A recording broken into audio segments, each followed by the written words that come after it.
जैसे ही उसने छीन के मारने की कोशिश की, सेम मोमेंट को वो पुत्री जो थी, वो बेबी गर्ल थी, आकाश में उड़ गई और सीलिंग तक चली गई, कारागार के।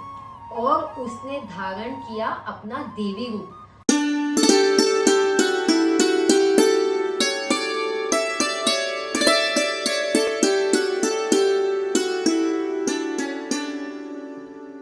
Welcome back to our channel the Panditains. अगर आप सोच रहे हो कि ये आज इतनी स्माइली क्यों है, तो वो इसलिए कि आज है कृष्णा का स्पेशल दिन। हाँ, तो कृष्ण तो मेरे फेवरेट है। जैसे ही कृष्ण का नाम आता है ना, मेरे आंखों के सामने बस उसकी वो मनमोहक स्माइल आ जाती है ना, आई ऑटोमेटिकली स्टार्ट स्माइलिंग। तो हमने सोचा कि आज हम आपको ये बताते कि नॉट ओनली माइन, इतने सारे लोगों का फेवरेट क्यों है कृष्णा। देखो, आज है कृष्ण जन्माष्टमी, मतलब कृष्णा का बर्थडे। तो for me Krishna is much more beyond his enigmatic smile and mischievous. हमारे आंखों को जितना दिखता है उसके बहुत ज्यादा है कृष्णा। अरे मैं क्या बोल रही हूँ, बता क्यों रहे तू ना, इनको दिखा दे कृष्णा के अलग अलग रूप। हाँ श्योर। तो मैं स्टार्ट करती हूँ। I will start with my favourite one. देखो, मैं ना सुप्रीम लेवल मिस्चीवियस हूँ, एंड ऑब्वियसली इस वजह से मेरा जो फेवरेट कृष्ण रूप है वो नटखट वाला कृष्णा। मतलब अपने मिस्चिफ से सबको तंग कर देने वाला, लेकिन गुस्सा भी आए तो भी प्यार आएगा। जन्म से ही असुरों का वध करने वाला वीर कृष्णा। राधा और गोपियों के साथ रास रचाने वाला आकर्षक कृष्ण। अपने प्रिय मित्र अर्जुन के लिए रथ का सारथ्य करने वाला परोपकारी कृष्ण। अपनी सखी द्रौपदी का शील रक्षण करने वाला और दोस्ती निभाने वाला कृष्ण। मायावी लीलाएं करने वाला अलौकिक कृष्ण। हमेशा काम, कंपोस्ट और मुंह पे एक स्माइल रखकर साथ ही ब्रह्मांड का बिगेस्ट रणनीतिकार कृष्ण। जगत को पूरे वेदों के नॉलेज का सार भगवत गीता के रूप में देने वाला मनीषी कृष्ण।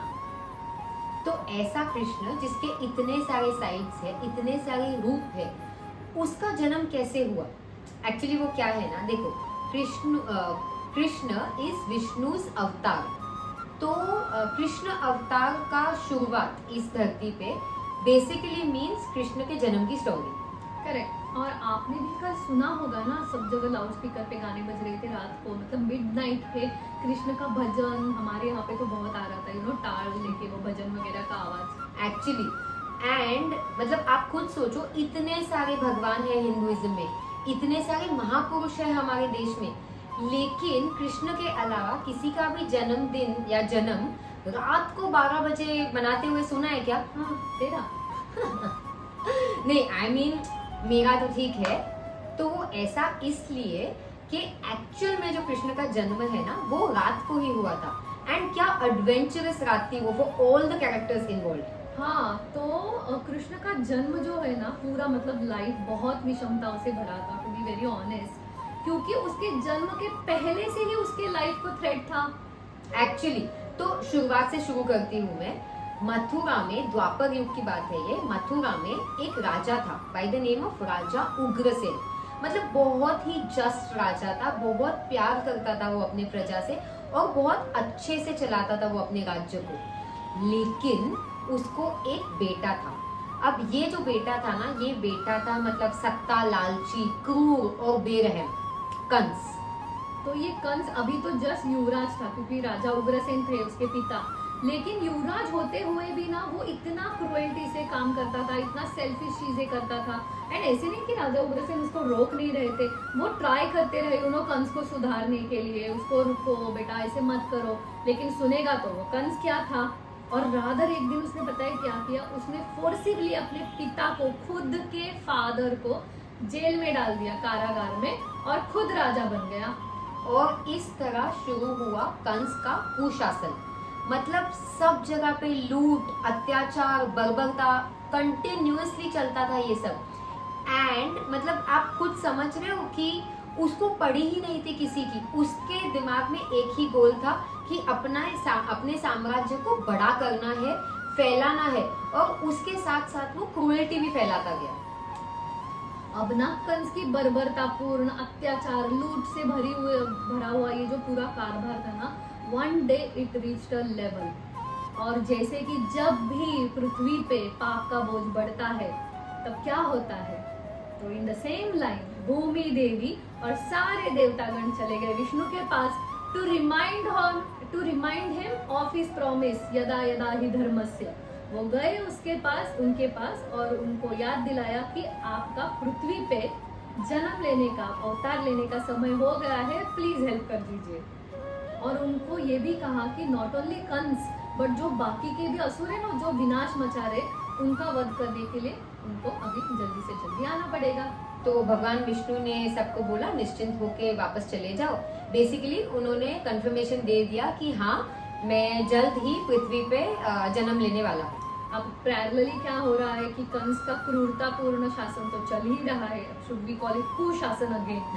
तो वो तो एक मतलब एकदम सन की हिंसक वाला राजा था ना, बट उसको भी सॉफ्ट कॉर्नर था। पता है, उसकी एक बहन थी देवकी, वो देवकी से लिमिटलेस और बहुत प्रचंड प्रेम करता था। और इस लाडली बहन के विवाह का समय आ गया था, तो कंस ने चुना अपने प्रिय मित्र को। देयर वाज दिस वन राजा वसुदेव, प्रिय भी था और बहुत सज्जन आदमी भी था। तो कंस ने इन दोनों का विवाह करने का डिसाइड कर लिया। तो यहाँ पे देवकी और वसुदेव का विवाह जो है वो कंस ने ऑब्वियसली ना, ही इज अ सम्राट, तो बहुत धूमधाम से किया। लेकिन इतना क्रूर और इतना बड़ा सम्राट होने के बावजूद देवकी और वसुदेव का विदाई वाला रथ ना कंस खुद चला रहा था। तभी एक आकाशवाणी हुई कि जिस बहन को तुम इतने प्यार से विदा कर रहे हो, उसी के 8वें बच्चे के हाथों से तुम्हारा वध होने वाला है। अब ये सुन के ऑब्वियसली कंस को लगा 440 वोल्ट का झटका। एंड कंस ने दिया द मोस्ट एक्सपेक्टेड रिएक्शन। एक तो क्रूर राजा, ऊपर से ये आकाशवाणी, तो उसने अपनी तलवार निकाली and he was about to kill Devaki. उसने में ही देवकी का जो पति है वसुदेव ने उसे अपने मित्र को, मतलब देवकी के भाई को, कंस को रोका और कहा कि तुम्हें खतरा जो है वो देवकी से नहीं है, देवकी के 8वें पुत्र से। अगर आप इस देवकी की, मतलब मेरी प्रिय पत्नी की जान बख्श देते हो, तो मैं आपको प्रॉमिस करता हूँ कि मैं खुद मेरे सारे बच्चे आपके हवाले कर दूंगा। और देखो वसुदेव था एकदम सज्जन आदमी और कंस को उस पे ना कंप्लीट भरोसा भी था। इसीलिए कंस ने इस बात पे अग्री किया और दोनों को, मतलब वसुदेव और देवकी दोनों को उठा के कारागार में डाल दिया। अब बहुत लोगों ने ये कहाँ पे कमेंट किया है जो हमने पढ़ा था बैठ के। आई एम श्योर आपको भी कभी ना कभी ऐसा सवाल आया होगा दिमाग में कि अगर कंस को इनके पुत्र से धोखा था तो उसने उनको एक जेल में रखा ही क्यों, अलग अलग रख देता तो ना बच्चे होते ना धोखा होता। So simple, topic over. Actually ना, लेकिन क्या है ना, देखो अगर वो ये करता तो जिंदगी भर उसके दिमाग में वो टेंशन रहता कि कहीं बच्चा कुछ हो ना जाए एंड उसे मारने के लिए कोई आ ना जाए। इसीलिए उसने क्या सोचा, बेटर है ये मेरे कंट्रोल में रहेगा अगर मैं बच्चे पैदा होने दूं और पैदा होते ही उनको मार दूं। करेक्ट। एंड ऑब्वियसली ना इन सम वे ना वो अपनी बहन से बहुत प्यार भी करता था, तो उसने सोचा कि क्यों उसके गृहस्थ जीवन को तहस नहस करूं। ठीक है ना, उसके बच्चे ही मारने, लेकिन उनको एक कारागार में उसने रहने दिया। एंड अब देखो वसुदेव ना एकदम सज्जन आदमी था, तो जैसे ही देवकी प्रेग्नेंट हुई उसने तुरंत संदेशा भिजवा दिया कंस के लिए। तो यहाँ से शुरू हुआ कंस के क्रूरता का अत्युच्चम बिंदु, मतलब उसके क्रूरता का पीक पॉइंट टच हो गया। देखो वो है ना सिर्फ 8वें बच्चे को भी मार सकता था, राइट, लेकिन उसने क्या डिसाइड किया कि मैं 8वें बच्चे को तो डेफिनेटली मारूंगा, लेकिन उसके पहले के 7 बच्चों को भी मारूंगा ताकि मुझे कोई भी कहीं से भी डेंजर ना हो। वो तो इतना क्रूर राजा, लेकिन शायद उसने परेश रावल जैसे सोचा होगा, बिल्कुल रिस्क नहीं लेने का रे बाबा। तो फिर ऑब्वियसली जोक्स अपार्ट, यहाँ पे कंस ने ये डिसाइड कर लिया है कि 8 बच्चों को मारना है। और हमारे जो वसुदेव है वो इतने सज्जन है ना कि उन्होंने जैसे ही for the first time Devaki pregnant हुई, उन्होंने जाके कंस को मैसेज भिजवा दिया गार्ड के हाथों कि देवकी इज एक्सपेक्टिंग। मतलब इतना सज्जन था वसुदेव, उसको पता था उसके बच्चे की जान जाने वाली थी, फिर भी उसने अपना शब्द नहीं तोड़ा। वो है ना, प्राण जाए पर वचन ना जाए, रघुवंश की रीत थी, Vasudev also believed in the same. तो जैसे ही ना देवकी ने फर्स्ट पुत्र को जन्म दिया, और उसने कंस के यहाँ पे अपना मैसेज भेज दिया, और कंस ने भी ना पूरी निर्ममता के साथ देवकी के हाथ से वो बच्चा छीना और उसको मार दिया। एंड नॉट 1 2 बट ऐसे 5 और बच्चों को, मतलब टोटल 6 बच्चों को कंस आज तक मार चुका था। देखो, देवकी तो माँ थी ना, तो वो हर बार रोती थी, गिड़गिड़ाती थी, लेकिन मतलब कंस उसकी एक नहीं सुनता था। और अब 7वें बार वो प्रेग्नेंट थी। शायद तो उसने होप भी छोड़ दिया था, लेकिन 7वें प्रेगनेंसी में, 7वें डिलीवरी में एक बहुत अजीब घटना घटी। उसका जो 7वां बच्चा पैदा हुआ वो ऑलरेडी मतलब पैदा ही डेड हुआ। तो कंस को तो शक हुआ कि अरे ऐसे कैसे हो गया, उसकी तो गिनती ही हो जाती ना, ही वाज कंफ्यूज कि इसको काउंट करे कि नहीं 7th में। लेकिन ना उसने सोचा कि ठीक है, हो सकता है, और मैंने तो इतना कड़ा पहाड़ा रखा है, मैं पूरा ट्रैक कर रहा हूँ, तो गड़बड़ तो कुछ नहीं हो सकती, लेट्स सी। ऐसे वैसे भी बच्चे पैदा होने के बाद मारना ही है, ऐसे सोच के उसने ही मूव फॉरवर्ड। लेकिन यहाँ पे पता है क्या हुआ था? यहाँ पे ना जो हमारी देवी योग माया है, मतलब द गॉडेस ऑफ इल्यूजन, उसने विष्णु के कहने पे क्या किया था, देवकी माता के गर्भ से ना वो 7th बेबी को निकाल के रोहिणी माता के गर्भ में, जो वसुदेव की फर्स्ट वाइफ थी, उसके गर्भ में जाके इम्प्लांट कर दिया था, and then he was born. So अब जैसे ही ये कारागार में डाला गया था ना वसुदेव, तो वसुदेव ने क्या किया था, उसकी पहली बीवी रोहिणी को अपने मित्र के घर पे, मतलब नंद के घर पे छोड़ा था, गोकुल में। तो अब ये जिस बच्चे की बात कर रही है, 7वां बच्चा, वो पैदा हुआ रोहिणी को गोकुल में, एंड ये है हमारे बलराम। और अब फाइनली टाइम आ गया था 8वें बच्चे का।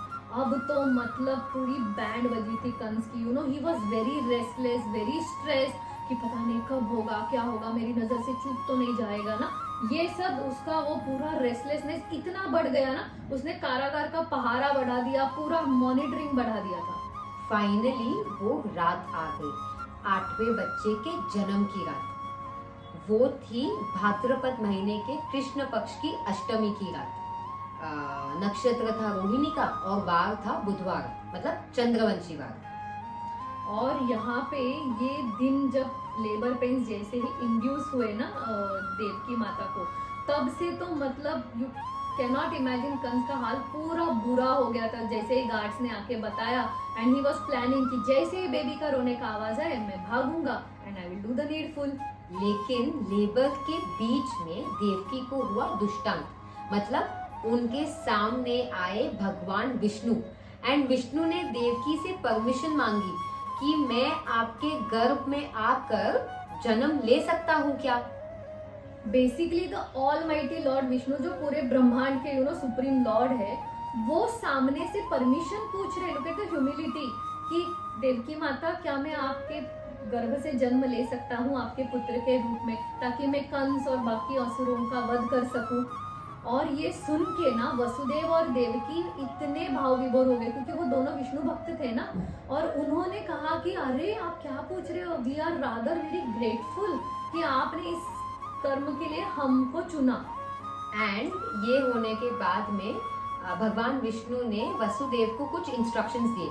बेसिकली बच्चे के जन्म होने के बाद उन्हें क्या करना है, कैसे करना है, वगैरह वगैरह, एंड ये सब करके वो अंतर्धान हो गए।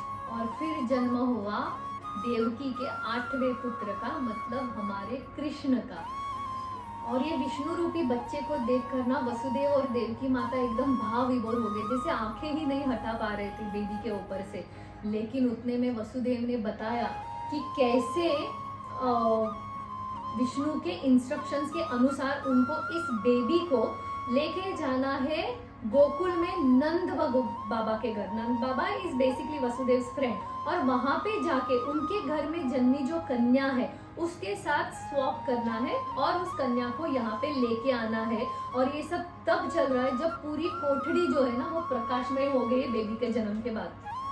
अब यहाँ पे Devaki was obviously extremely sad and upset to let go of a baby, मतलब जस्ट जन्म हुआ है, लेकिन कहीं ना कहीं उसे भी पता था कि ये एक ही मार्ग है जिससे मेरा बच्चा सुरक्षित रह सकता है। तो उसने बोला ठीक है।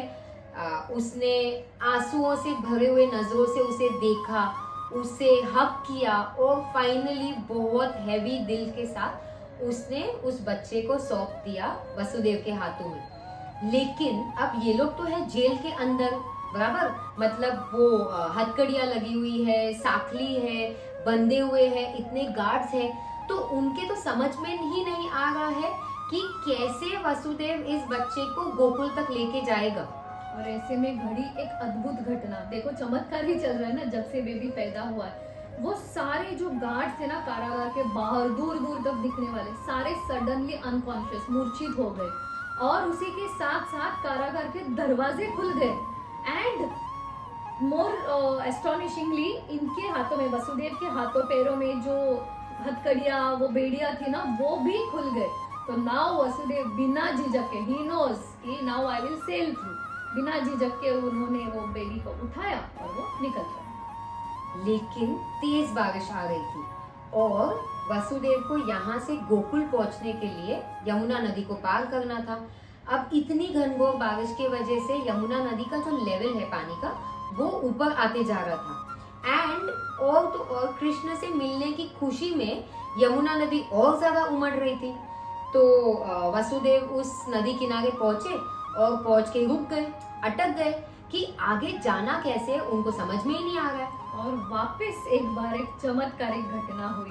कृष्ण तो भगवान है ना, जैसे ही उन्होंने अपना वो सुंदर पैर नोइंगली, छोटे छोटे पर पानी से, सॉरी टोपली से बाहर निकाले और उन्होंने एकदम प्यार से यमुना नदी को टच किया, बिकॉज ही न्यू कि यमुना नदी is gushing to just touch his feet. और जैसे ही कृष्ण का पग यमुना नदी को टच हुआ, यमुना नदी शांत हो गई, शांत बहने लगी, ताकि now Vasudev can start walking. और टू ऐड और क्या हुआ पता है क्या, वसुदेव के एग्जैक्ट पीछे 1000 फन वाला एक नाग चलने लगा, as if he is preparing an umbrella, और बेबी भीगे नहीं। वसुदेव पहुंचा गोकुल। वहां पहुंच के उसने बेबी कृष्णा को वहां पे रख दिया और उस घर में पैदा हुई, जन्मी हुई जो पुत्री थी, उसको लेकर वो सकुशल वापस लौट आया कंस के कारागार में। और जैसे ही ना वसुदेव कारागार में लौटे, जैसे जादू की कुछ काडी घूम गई हो, सब पहले जैसे हो गया। मतलब वापस से कारागार का लाइट डिम हो गया, वसुदेव और देवकी के हाथों पैरों में वापस से हथकड़ी और बेड़ियां लग गई, और सारे मूर्छित हुए गार्ड्स भी सडनली जाके पहरा देने खड़े हो गए, and all of that happened. अब तुरंत गार्ड्स ने देखा ना बच्चा हो गया है, तो तुरंत भाग भाग के वो गार्ड गया कंस को बताने के लिए कि बाबा बच्चा हो गया, और ये था 8वां बच्चा। सो कंस भी मतलब जैसा जिस हालत में है, भागा दौड़ा चला आया यहाँ पे। लेकिन देखा उसने क्या, देवकी के पास लड़का नहीं, पुत्र नहीं, लड़की थी, मतलब पुत्री थी। अब आकाशवाणी के हिसाब से क्या था कि देवकी का 8वां बच्चा, पुत्र, उसको मांगने वाला था। लड़की से तो उसे कोई डेंजर ही नहीं था। फिर भी कंस ने क्या डिसाइड किया कि मैं चांस नहीं लेना चाहता हूँ, ये परेश रावल का सेम डायलॉग, कि मैं चांस नहीं लेना चाहता हूँ, और उसने डिसीजन किया कि मैं इस पुत्री को भी मार दूंगा। और जैसे ही कंस ने ये डिसीजन लिया, हाथ आगे किया, तो मतलब Devaki lost it, she started crying कि छोड़ दो, ये बच्ची है, ये पुत्री है, मैं प्रॉमिस करती हूँ ये तुमको कुछ नहीं करेगी वगैरह। But Kans as strong he was, equally he was scared for that आकाशवाणी। तो उसने बोला नथिंग डूइंग, और उसने वो हाथों से वो बेबी गर्ल को छीना, और जैसे ही उसने छीन के मारने की कोशिश की, सेम मोमेंट को वो पुत्री जो थी, वो बेबी गर्ल थी, आकाश में उड़ गई और सीलिंग तक चली गई, कारागार के। और उसने धारण किया अपना देवी रूप, और ये रूप धारण करके उसने कंस से कहा, हे मूर्ख इंसान, तू मुझे मार नहीं सकता, मैं तो योग माया हूँ। तुझे मारने वाला जो था वो जन्म ले चुका है और वो सकुशल है, तेरे पापों का घड़ा भर चुका है। और इतना कह के योग माया लुप्त हो गई, और ये थी कृष्ण जन्म की कहानी। लेकिन ईशा मुझे ना यहाँ पे एक श्लोक बताना है प्लीज। ऑफ कोर्स अनप्लान्ड श्लोक लेना तो इसका बर्थ राइट है, ये हमेशा ऐसे करती है। तो द श्लोक गोज लाइक दिस, वसुदेव सुतम देवम कंस चाणूरमर्दनम देवकी परमानंदम कृष्णम वंदे जगद्गुरु। मतलब वसुदेव का सुत मतलब पुत्र जो कृष्ण, जिसने कंस चाणूर जैसे और बहुत सारे असुरों का वध किया है, लेकिन अपने बेबी रूप में, पुत्र के रूप में देवकी का परमानंद है, ऐसे जगत गुरु योगेश्वर श्री कृष्ण को मेरा शत शत प्रणाम। जी, तो अब यहाँ आज की इस कथा होती है समाप्त, लेकिन आपसे कुछ सवाल, आगे क्या होगा, क्या लगता है आपको? क्या कंस ने इस बात को ऐसे ही छोड़ दिया होगा? क्या कंस ने अपनी पूरी पावर नहीं लगाई होगी उस 8वें बच्चे को ढूंढने में? तो क्या कंस सफल हुआ, या वो 8वां बच्चा सफल हुआ कंस से छिपने के लिए? और फाइनली ऑब्वियसली हम जानते हैं कि कृष्णा ने कंस का वध किया, you know, he one against the evil, but कैसे हुआ ये वध, ये सब किसी और एपिसोड में। आज कृष्ण जन्माष्टमी के दिन हमारी आपके लिए यही मनोकामना और शुभकामना है कि कृष्ण के बांसुरी के धुन जैसी सुंदर सुंदर खुशियाँ आपके जिंदगी में और आपके प्रियजनों की जिंदगी में हमेशा भरी रहे। और आपसे ये गुजारिश है कि प्लीज हमारे चैनल को सब्सक्राइब कर दो और बेल आइकन को दबाना मत भूलिए। शुभमस्तु।